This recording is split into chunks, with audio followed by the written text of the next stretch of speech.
in the cloud.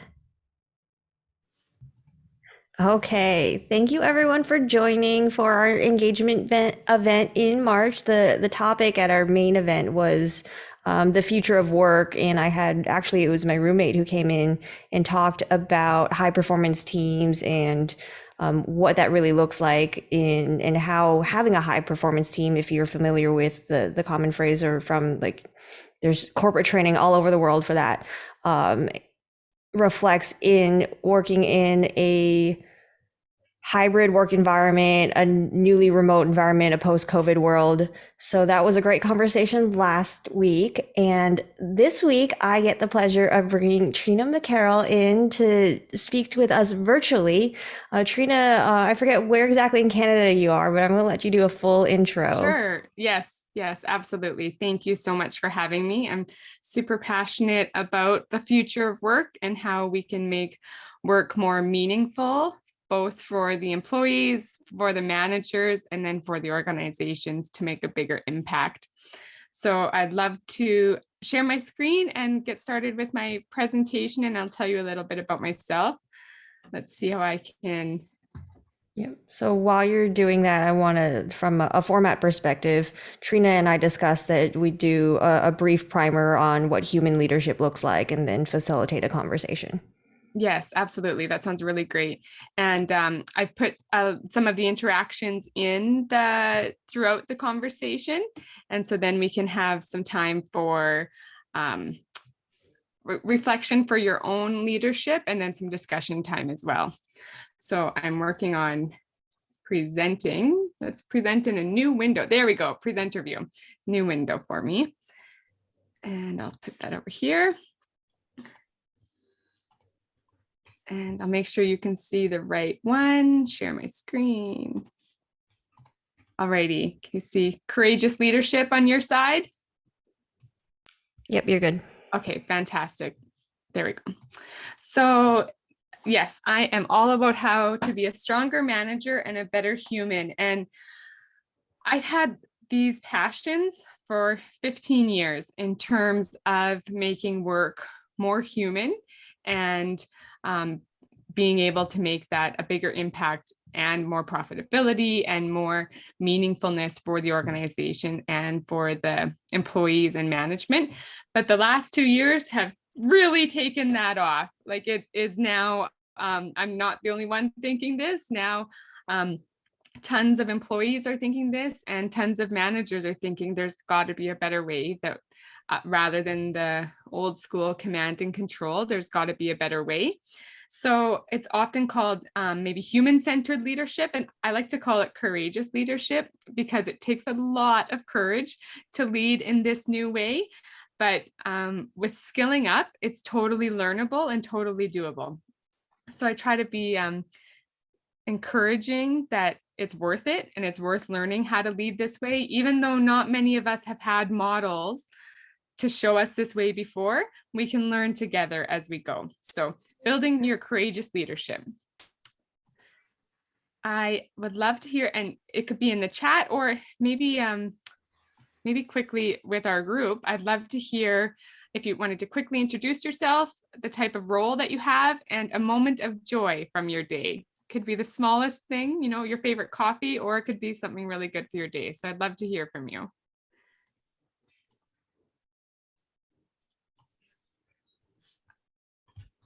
Okay, I'm gonna go.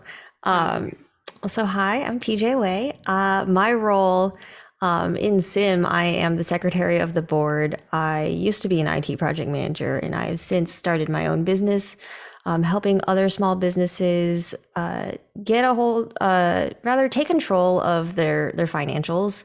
And I'm moving into this space where I'm really more doing money mindset around abundance with what's possible with your business. So building wealth with your business, designing a lifestyle that works for you while running your business. So that is the role I'm transitioning into. Yeah. And a moment of joy today. I had to take a moment, but actually I have to say that I opened up while we were waiting the fundraising site for the Alzheimer's charity that we just got set up, and seeing that like come to life and be set up so easily and quickly so that we can respond to what's going on with our members, that's a moment of joy for me. That's wonderful. Thank you, TJ. Mark, would you like to go next? Sure. Mark Weisselmersky, in the chapter, I'm currently the vice president. I've been, since I've been doing a lot of talking, I guess everybody knows I work for Avnet. I have been with the senior manager of systems administration, and my role is changing a little bit. Now I've got more of a global role as I'm bringing in folks from Europe as well. And moment of joy. Well, I'm going to go to yesterday because that was joyful as far as jumping up and down, and that's because I almost had a gentleman I thought who was going to leave the company, but we pulled together HR and senior management, and we were able to keep him on, and he actually accepted our counteroffer. So it was a big sigh of relief because, as everybody knows, it's a very tough job market out there, right? So, hanging on to, and he's a 28-year employee of the company, right? And actually consider, leaving, but you know what? We were able to do the right thing. So, needless to say, that made my week, my month, my year. So. It's a great update, Mark. That's a very good moment of joy. Retaining those you want to retain are cause for celebration. That's great. Thank you, Mark. Yep. Any other volunteers? Sure, I'll go. Thank you. Chris Sula. I'm a faculty member at ASU. Former CIO, was in IT for about 38 years.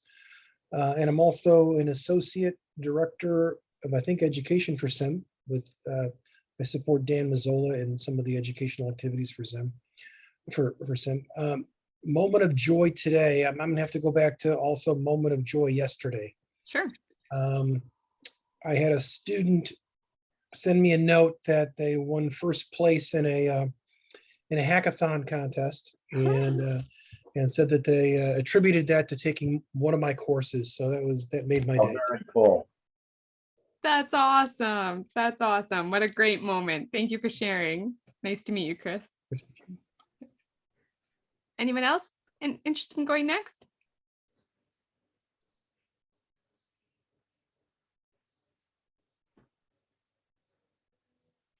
Mary, are you able to go? No, I don't have anything joyful today. I understand. Not every day. I'm always okay. Sure. Yeah, sounds good. Sounds good. Would you like to chime in? I can go last or next or whatever it is. My name is Anuya Shiure. For the chapter, I'm the Director of Engagement, and I work for APS as well, lead their digital experience, which means product management and user experience for digital transformation solutions. I was going to say the same thing that TJ said. It was a joy to bring the site up, but I'll bring us another moment of joy that I had today. I FaceTimed with my 5-month-old niece, and her smile brought a lot of joy to me today. That's wonderful. So precious. That's a good joy. That's a really good joy. My niece learned to walk 3 days ago, like, the one little step between the couch and the table. And now today I FaceTimed her and she was taking like 20 steps. Wow. Took off. So those are such sweet moments to enjoy. Thank you so much for indulging with me in some people call them soft skills, and I don't call them that because they're challenging. They are hard skills or difficult skills. I like to call them human skills, and they're so important, as Mark mentioned, right? Those relationships, those staff, that makes or breaks our companies, and that's how we provide our services, is through our staff. So in talking about the future of work and courageous leadership, this is really what the new focus is on in the workplace, of being okay with humans and emotions and real life, not just professional. as maybe it was in the past decades. So talking a bit about what we're going to talk about today. Who are you? I've caught a little snippet of who you are. Who am I? I'll tell you a little bit about me. What is courageous leadership? Why is it important? Why is it so dang hard? What are some of the components of leadership, of courageous leadership?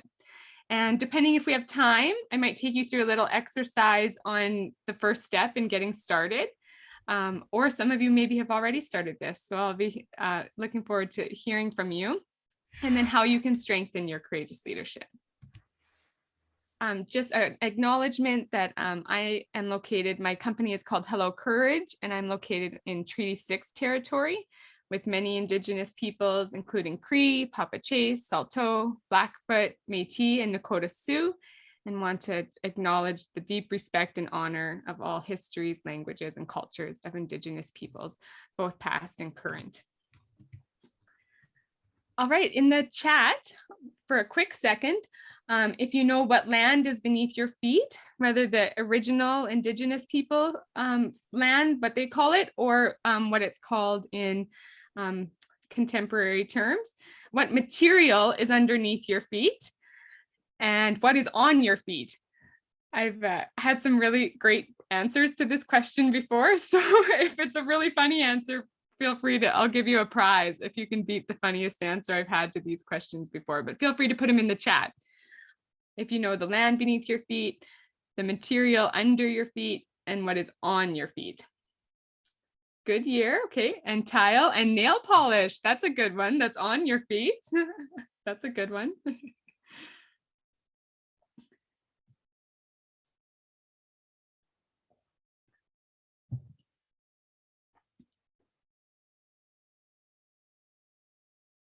Cave Creek, wood flooring, and Nike Air Force One.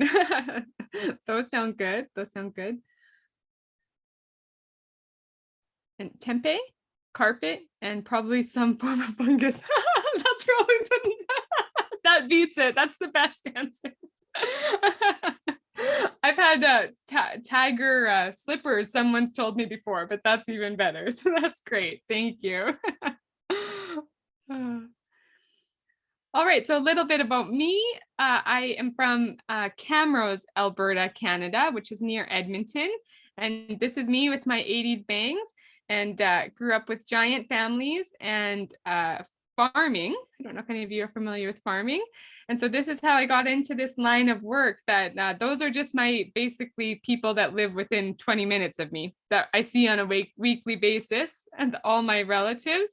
And so of course, I had to become like a leadership, collaborative group facilitator. I'm oldest of all of the cousins and just can't get enough of people. So that's how I came to be in like a leadership. I'm a leadership advisor and a strategic planner.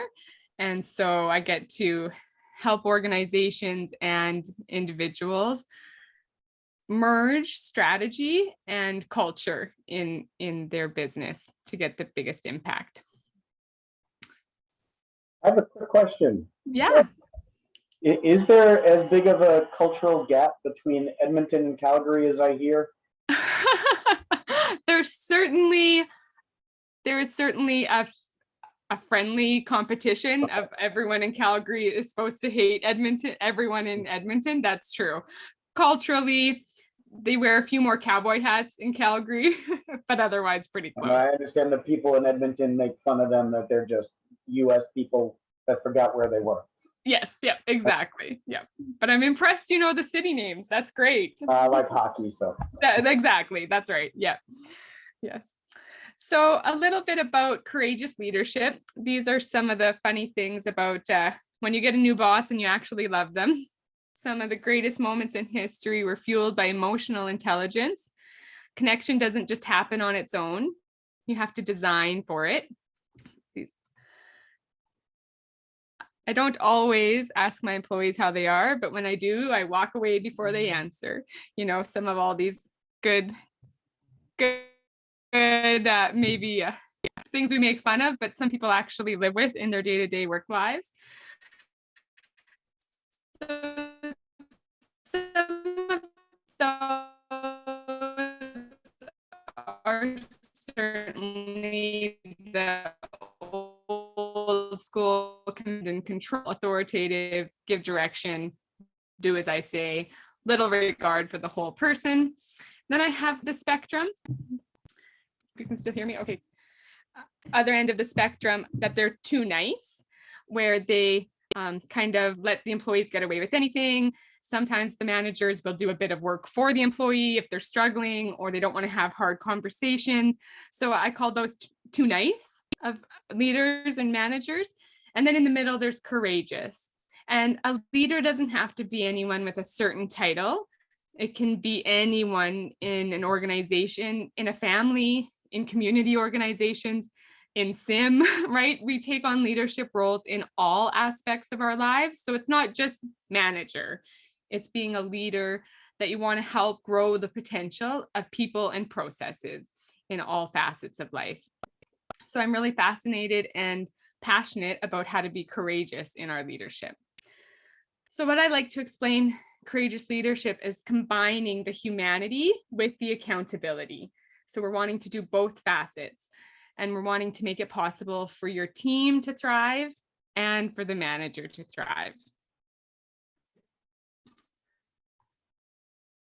So the components that I teach of how courageous leadership comes about, we start with the authentic leader, and then we have a connected team, and we achieve big results together. So why is it so important? You may be familiar with all of the research and all of the literature that's been conducted, but employees and teams perform better with courageous leadership. And as TJ mentioned about high performing teams, so many research studies have been conducted on better performance, better employee retention, which we know has cost savings, less healthcare costs when employees are less stressed and less like toxic work environments. So we know that employees and teams perform better when we have courageous human-centered leadership. And as we mentioned earlier about employees and customers are expecting it. The future of work is that we are more collaborative, we are less command and control. And so it's going to become a way of life in the future, and especially the new generations that are joining the workforce. They want to belong, they want to be able to bring their whole selves to work. They want it to be okay that they can voice a question or a criticism or a new way of thinking. And so we need to learn how to manage that and bring out the best in everyone. And the last point, it's important that we're all human, right? We all make mistakes. We all have stresses at home. We all have things that we're good at work. We all have emotions at work. So it's so important that we can just become comfortable with that, even though most of us have not been taught that, or we haven't been role modeled it. It's so important that we're all human and we're all part of the team, that we can collaborate better when we come together. But it's really, really quite hard. Mostly, humans are amazing yet mysterious creatures.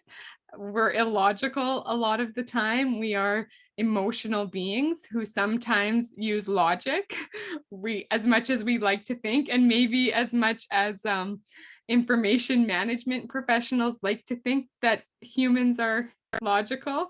We're emotional first, and then we can access parts of our logical brains when we're in a certain emotional state. And so I think that it's just really important to recognize that humans need all of this connection, and that's how we're wired, and that's how our DNA is structured, that we need one another, and we need that sense of belonging, and we want to feel that we're able to connect with those around us. And at the same time, we can't just all be having like tea and crumpets all day long talking about our feelings. We still have to get work done at the same time. So that's why courageous leadership can seem hard. And at first it is awkward and clunky and slow, but the more that we do it, the more we get better at it. And we can scale up to be able to teach our teams and be able to lead in that way. So as I mentioned, there's authentic leader, connected team, and big results that are the three components of building courageous leadership. And it really does start with the leader. in their own self-awareness. And then we're able to build skills after we build awareness, and then we can build confidence. So it's the awareness, the skills, and the confidence that we can piece together as we build our courageous leadership. All right, quickly in the chat, I'd love to hear from you. What's one thing that's surprised you so far? And if you would like to put in the chat, why do you think not many people use this type of leadership style? One thing that surprised you or resonated with you? And why do you think maybe not many people use this type of leadership style yet?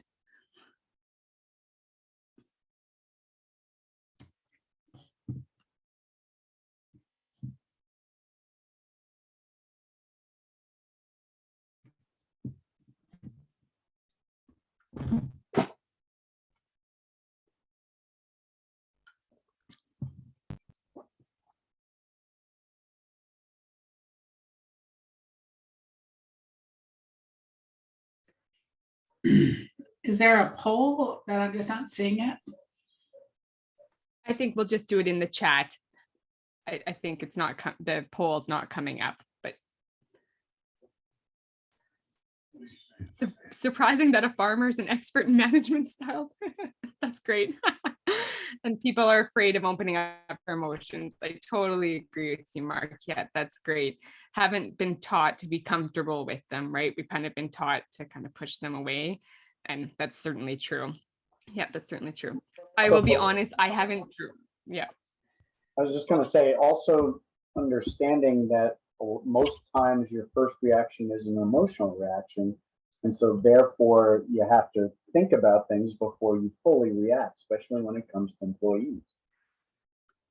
Totally agree. Often that first reaction is an emotional, illogical, first reaction. And then you want to give yourself time to calm down and be able to access the logical parts of your brain. But it's not what comes first for anyone. Yeah.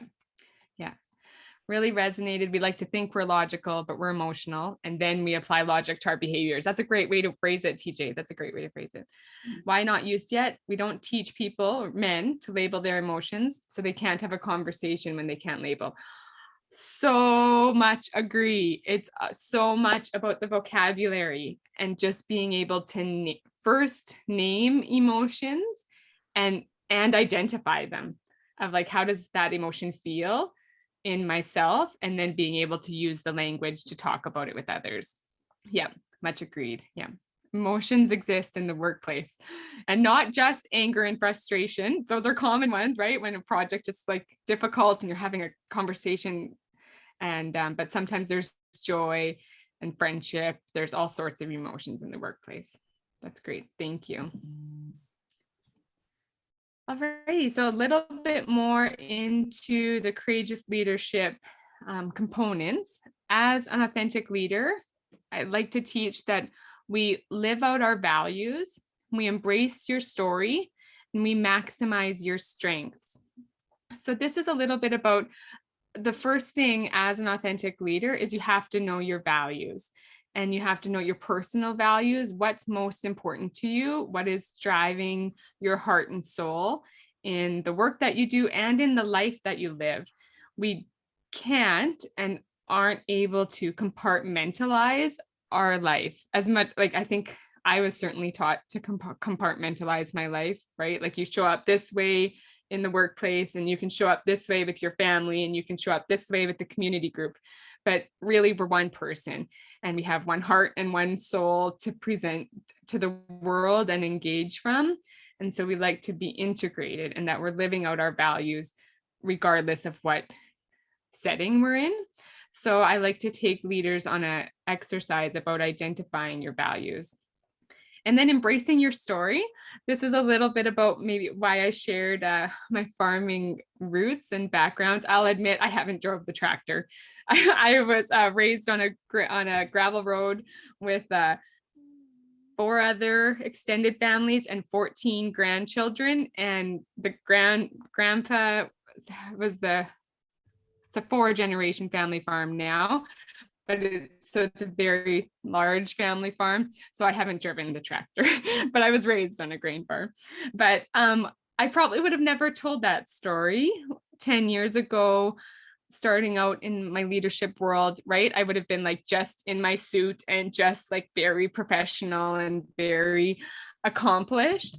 But I've really learned about embracing what makes us different and embracing our own stories and those that inspire us in our own lived experiences really lead to authentic leadership. That you always have to look outside of yourself or look outside to whether it's, world famous role models or a president that you admire or a celebrity that you admire or a CEO of a giant company, that often there is people in your own life that have characteristics and values that you want to embody and carry on, and those matter.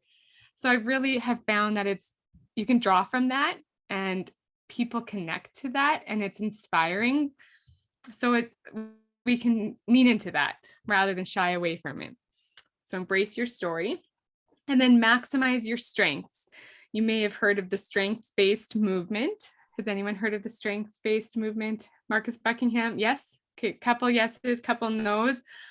Huge fan of strengths-based movements. Basically, the premise is focus on your strengths and neutralize your weaknesses, but don't try to bring up your weaknesses to all the way up the top. At least neutralize them so they're not hurting you in your career and your life, but focus all of your energy and your passion and your time. You have exponential growth in your strengths. And becoming a parent and now raising teenagers, that certainly is a daily thing for me to take into practice, and with my employees that find their strengths, cultivate their strengths, and within myself as a leader of that's where my best potential is to contribute to the organization and to the community and to my life is through my strengths. Don't spend all day trying to fix my weaknesses. So that's a bit about the authentic leader.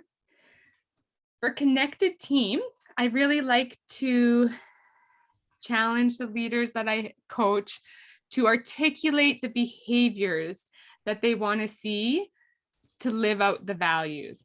So often many companies have like integrity or maybe respect or innovation for their values, which is all lovely on a poster in the coffee room. But what's more important is articulating the behaviors that the company or the manager wants to see those lived by. And they'll be unique for every organization. But you can't just say like, we're going to have integrity in our decision making, but how would that play out on a day-to-day and week-to-week basis? And how do we want our team to treat one another? You can get really specific on the behaviors that you want to see. And so that helps to build a connected team. Humanize your work. This is a lot about, has anyone heard of vulnerability? You're in Texas, right? So Brene Brown, vulnerability. And basically vulnerability is uncertainty, risk, or emotional exposure. And it happens every day when we're putting ourselves out there that we can't control the outcome. So whether it's trying to retain an employee that's maybe wanting to leave, but you're wanting them to stay and negotiating of how you can make that happen, you don't know the outcome. Or applying for jobs is certainly vulnerable, or dating someone is vulnerable, right? And we're all vulnerable at giving a big important presentation. You don't know how it's going to be received. We're all vulnerable so many times each day and each week as we put ourselves out there.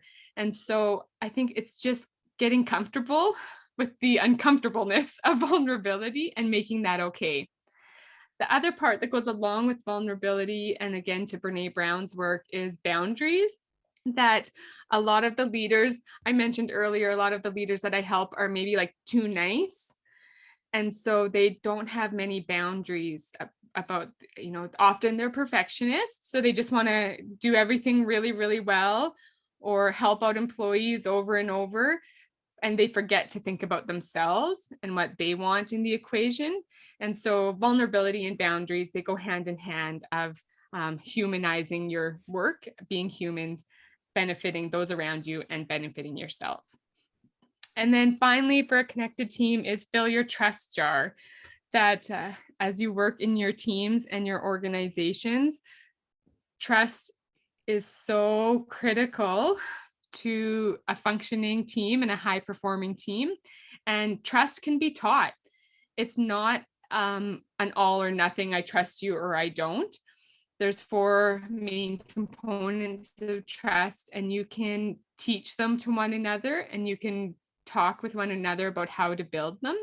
And so it's a really vital component that's just needs intention behind it to continually build the trust in your connected team. And then finally, I'll go quick on this portion of big results. So I'm not wanting to be just like be nice for the sake of being nice. I want us to have a thriving team so that the organization can achieve big things together. And so I like to design participation. And this is about just being intentional about how you invite employees to participate in decision making, how you invite stakeholders. It's really being intentional about relationships and input. After that, it's asking insightful questions. I'm sure you've all heard of coaching, and I see Mary is an executive coach. And so coaching is certainly, right, you don't have to have all the answers all the time. And that's a really big difference between command and control. I'm in charge, I know what's best, versus courageous leadership, human-centered leadership. You don't have, the boss doesn't have to have all the answers, but the boss is often really asking really brilliant, insightful questions. And then finally, strengthening your brave conversations. Big results don't come easily. And so often you have to have hard conversations, whether it's hard performance feedback or team members not getting along, or a difficulty with a client or a supplier. Being able to have difficult conversations in a respectful, collaborative way. That's what leads to big results. So I want to make sure that we have enough time for any discussion. So I'll quickly go over this values exercise, but I'll let you do it on your own. The first step for courageous leadership is getting really clear about what we value as an individual. And then in a team setting, I would do how that ties to the organizational values. And so there is a really handy chart that you can use, and I can distribute it with TJ. It's a common list of lots of common values. And it's really great to take a few minutes in your leadership development time to see what most resonates with you as a leader. Some people are led by service. Some people are led by like performance. Some people are led by leading and learning.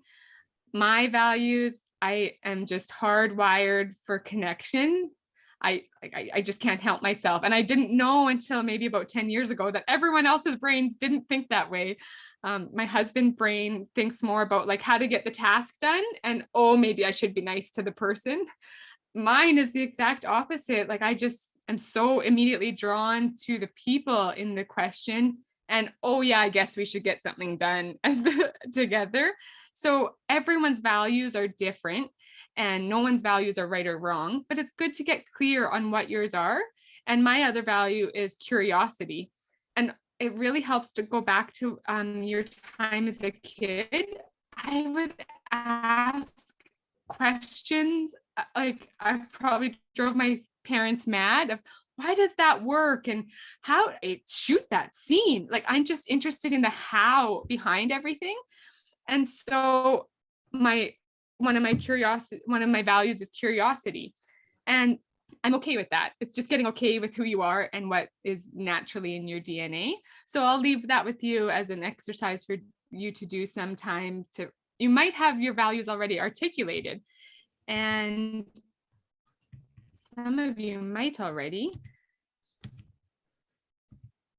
You know what? And that is one thing that I would love to, maybe in the time that we have left, I'd love to hear if any of you already have your values defined personally, or if you have your values defined in your business or your team. I think that would be really interesting to hear from you if you already have them, or some initial thoughts of what they might be, even if you don't have them written down and defined. I'd love to hear from anyone about what are some of your values. So I've done this exercise already, so Okay. I can say my top two values are loyalty and truth. And True. I think loyalty is basically self-explanatory. I'm very, I guess, if anybody's familiar with Clifton strengths, my top two strengths are relator and individualizer. The relator means I adopt people. If I decide that you are now part of my extended family, I take care of you like you're in my nuclear family. So when somebody betrays that trust in terms of like, if I care for you, I don't necessarily expect to have like full reciprocation, but I also don't expect to have somebody backstab me or shun me or anything like that. So it's very clear cut to me when that happens that I disown them, because I put a lot of energy into to who they are, or uplifting their and giving them opportunities and championing them. So if that goes sour, then they don't get a second chance. Yeah. Yes. Yeah. So loyalty, and what was the other one? Truth. And that one I don't have quite as defined. It's a little similar to honesty, but I think what comes to mind when I say honesty is not always like a tactful way of explaining how things are or how you feel.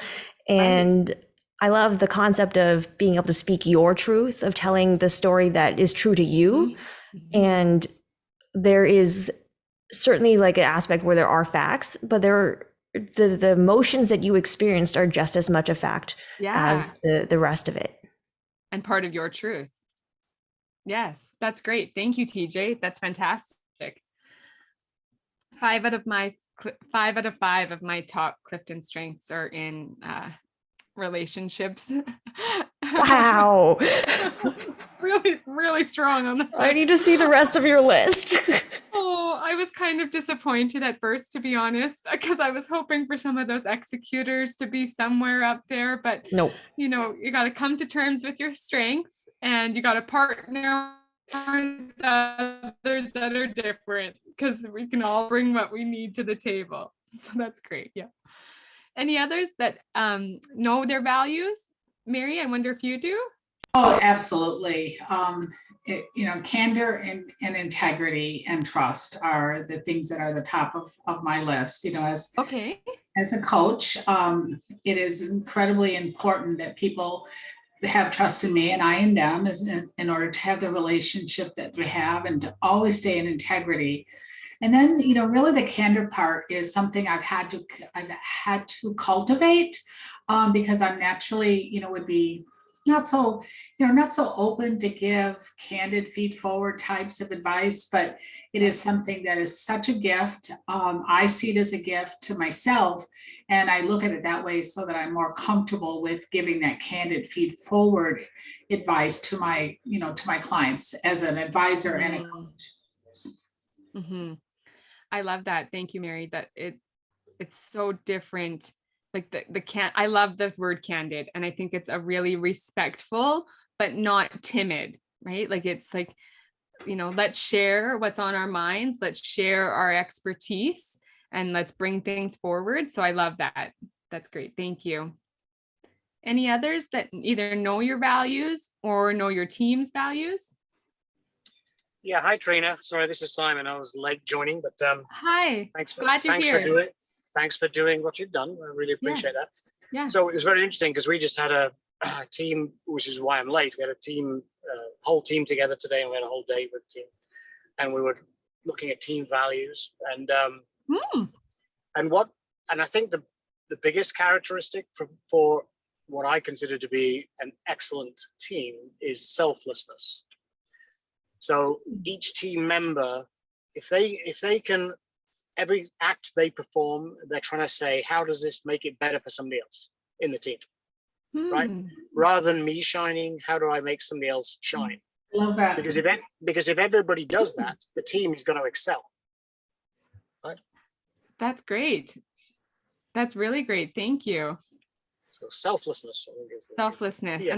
And I love how you've taken that and defined it and articulated what that looks like. So that's fantastic. Thank you. Thanks. It also sounds like that's a really high trust team too. Yeah. Yeah. Oh yeah, because you have to trust that the people will have your back and will have your best interest at heart, right? And if all the team members do that, it's going to be an outstanding team. Yeah. Yeah. Great. Thank you. Was there any others that are curious about sharing either your personal values or some team or organizational values? Well, I haven't done the exercise, but certainly to me, service, even though we're a back office organization, customer service to me is extremely important. Just overall, my daughter said to me one time, "You really value service, right?" And service for others. And but then, to me, it's similar to what Simon was saying, ensuring that you've got your teammates back, right? One of the things that I feel is tremendous about the team I'm lucky enough to be a part of is the fact that a lot of people who have been with the company for a long time understand that how they fit into the organization and how critically important they are when they get their job done to the success of the team. Yes. So that is, and then essentially backing each other up when is necessary. So that is, especially when you're in a global 24/7 service or organization, to know that you can count on your teammates to be able to pick up for you. Yeah, that's great. So I heard in the middle there, I heard contribution, like, how you contribute to the organization's goals. I love that. And I loved your service one. That's like, right, always being of service to others in some way. And I wonder what the knowing you have each other's backs could be called. Yeah, I don't know, but I mean, one of the things, just in trust, general, I think.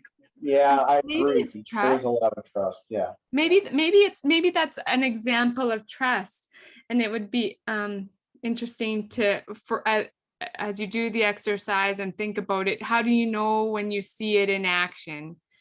Maybe like assuming the best of the other person, or you hear something and you give them the benefit of the doubt.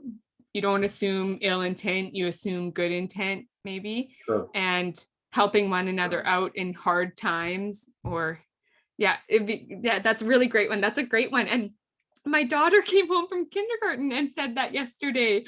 She said something about a playground, dispute or something. And she's like, but my friends had my back. Don't worry, Mom. My friends had my back. And so that'd be interesting. I like that phrase, and figuring out, the behaviors that you'd like to see displayed. So that's really great. Thank you so much, Mark. But the thing about trust, is you have, in a team, you have to be able to develop trust, even if you don't necessarily like the people. Yeah. You may not socialize with people, but absolutely they have your back, and you have full trust in them. Right? Agreed. Totally agreed. You don't have to be BFFs. You don't have to. Yeah, you don't have. I agree. You don't have to be friends And you don't even have to have the same working styles or even the same complete values, right? We were just talking about in the whole scenario, when the gentleman who I said that we were able to retain, which gave me joy. Because when you're with a company for 28 years, you are emotionally invested, right? Oh yeah. So that was, we were able to do that. But we have other people who have almost as much of a contractor mentality. It's that I have my family, I have my own way to do it, but I do realize that I have something to contribute to this team, and I know where I fit in. And despite the fact that they have a different mental attitude towards it, doesn't make it wrong. Right. And as long as you don't make it seem like it's wrong from a leadership perspective, they can still contribute and be part of that. Right. Yes. Yeah. Much agreed. Much agreed. Yeah. So true. So true. I really like that point about needing like the leadership to not make it seem like there was something wrong with that behavior. Right. Yeah, just different styles. There was a lot of people who felt, who came to me and says, well, he came in as a contractor. Why is he still here? He's not putting the same amount of time. I'm like, we established this when we brought him on as a full-time employee. It was knowing the way that his work did, but he's a fabulous worker. He does what he needs to do, but he does compartmentalize things. Right. Yep. And we were able to work things out. And so what happens is that, for example, he's in charge of, he takes on call during the day, all day, every day that he works, so that he doesn't do on call at night, but he also takes on monthly patching. So he knows that he's got 2 to 3 hours to be able to do that. And he also does a lot of scripting. So that time that he can get back, he puts in to his scripting, so he knows he can get back to his family. Right. You're utilizing the things that are important to him to grow him. Exactly. And even if those aren't all identical for all the same employees, they're like in the spirit of equal treatment, but equity, right? It's equity, but it's not exact equal same treatment. So and that was hard, right? Because otherwise this is not fair what you're doing. It can't be identical. Fair is not identical. Yeah, exactly. Yeah, very, very useful discussion. Any other chats about either your personal values or team values or organizational values? Yeah, so one organizational value that I wanted to talk about. So I come from a company that has traditionally been very risk averse, right? So we talk about nuclear power plants and things like that. Electricity, you want to be double sure before you do anything. As we are going into a transformation as an organization, we are talking about clean energy and completely changing our fuel sources and all that in the next few years. We don't even know how we are going to be able to do that. We have a goal, but we don't know how to get there. So we are undergoing a tremendous cultural transformation for learning at an organizational level. How do we inculcate that growth mindset in the employees to have a learning mindset for whatever they do? So that's one thing that I'm seeing right now in my organization at the organizational level and team level, and that resonates very deeply with me as an individual as well. So that's a cascade I'm seeing. And you value learning? Yes, I do. And you value learning. So it's a good fit there. Yep. But it's a learning curve for others. It's an adjustment for others that maybe value stability or certainty, right? They might value that. So this seems like a really difficult change. Yeah, that's that's great to recognize. Yeah, that's great. Thank you. Well, I recognize that we're nearing the end of our time. So I thought I would just close with basically your thanks for the discussion and your input about learning how to be a stronger manager and a better human at the same time, and being a courageous leader where you can thrive as a manager and an organization and employees. So thank you so much for having me. I've so enjoyed chatting with you tonight. Do you take a group picture at all, TJ? Would that be appropriate, or people? That's a great. I always forget to do that. So if y'all are open to it, please come on camera and let's do a group picture.